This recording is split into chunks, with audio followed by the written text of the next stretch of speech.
Sanctuaries are refuge for the untouchable children of India, those who have been abandoned, orphaned, or trafficked, who are in need of a permanent place of safety and care. It started by my father on 1988.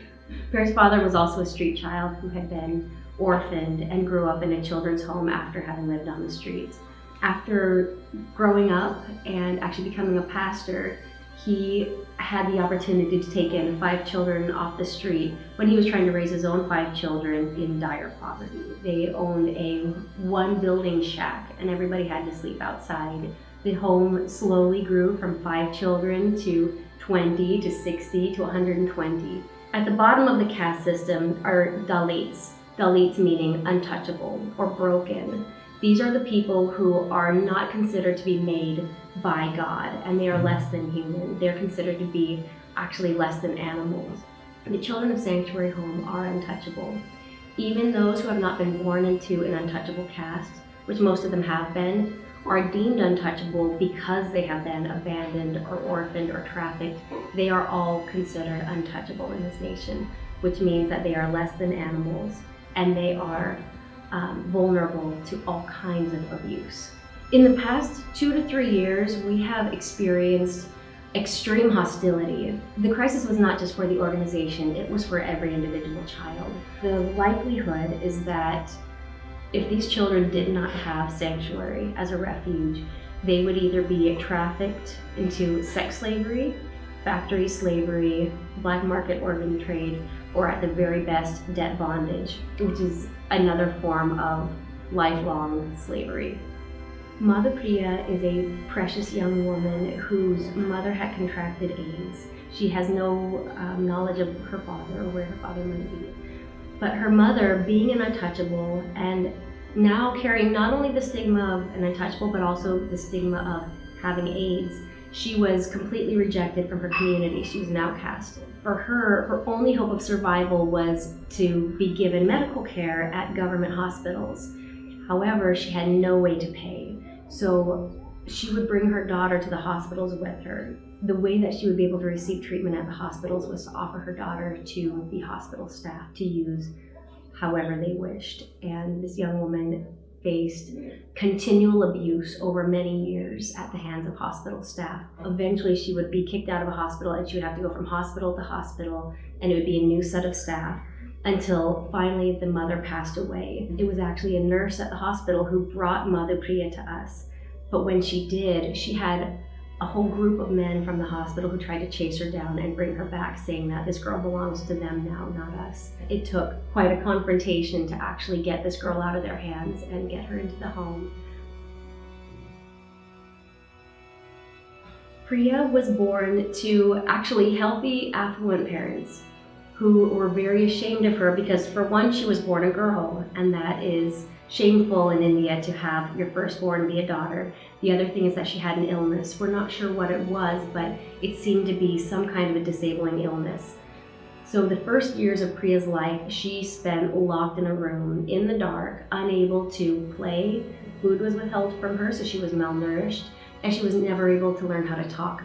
Eventually, when she was old enough that she should have been able to go to school, her parents completely abandoned her and gave up rights to her because they did not want their reputation tarnished by having a disabled girl. Because of what they did to her, she was not able to develop properly. She never learned how to walk, and her body ended up partially malformed from being forcibly bedridden. She was not able to develop linguistically or relationally, socially. And so she was abandoned to her grandmother. As her grandmother's health declined, her grandmother began desperately searching for a place to take this girl. After the grandmother passed away, she wanted to make sure Priya would be taken care of. And so as Priya spends the first 16 years of her life locked in a room, unable to communicate with anyone, unable to walk, unable to play, malnourished, her grandmother searching for a place. She did eventually find Sanctuary Home. She's quite far away. It was about an 8-hour drive away into the mountains to get Priya. but we went and picked her up ourselves and brought Priya to the home. And what amazes about Priya is that she came in, she was basically unresponsive to human beings. She would not communicate at all. She would not look people in the eyes. She would not smile. But it only took days before she began to smile, weeks before she began to speak. And now, several years later, she's actually trying to walk. And we see her beginning to flourish and beginning to thrive after she has experienced love and friendship and family here. The hardest part of this job is when we do lose our children. Sometimes there are relatives who come in and they pull children from the home, and when that happens, these children are almost always trafficked, and there's nothing we can do to stop them. Unless they're within our walls, there's little we can do to defend them. We've actually had an infant girl sold into the sex trade. We've had several children who end up as factory slaves. That's lifelong bondage when they end up in the factories.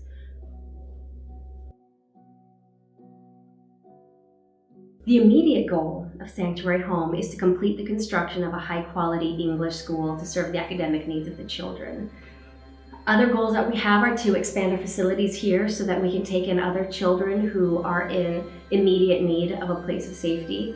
In order to register for school in India, you have to give your caste. So from day one, everybody knows that you are dirty, that you are broken, that you are untouchable as far as the caste system deems you. They're very dehumanized by the whole entire system. Well, as we register children in our school, we will not identify them by their caste. We want to delete the stigma that they have had to carry throughout their lives so that they are no longer untouchable. So the day that they graduate from school, they are going out as nothing but a child of God, and that they will have no stigma of the untouchable on them ever again.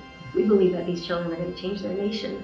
And because we believe that for them, we want to give them the tools and resources necessary for it. I see children made in the image of God who have been held back, who have had lies spoken over them, who have been in bondage to those lies, who come here and they find freedom.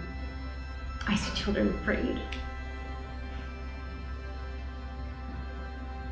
This has to be a place of redemption.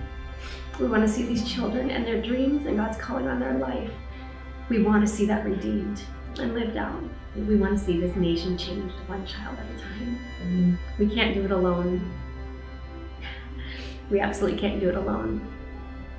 They say it takes a village to raise a child, but to raise this many children, it takes many villages. It takes many hearts of many people in many places. We're only two. There's only so much we can do. This work is perpetually heartbreaking because of the children who do get pulled out, who do get sold, who are trafficked. But what keeps us going is each child whose story is a success. We see children who come from unthinkable backgrounds and they grow up to become doctors and engineers and pastors, and we see them leading their own families in a godly way. We see them going out with the same vision we have. They take that vision out and they multiply what we've done. Our vision is very big because ultimately our vision is to see the untouchable children of India become the influencers of tomorrow.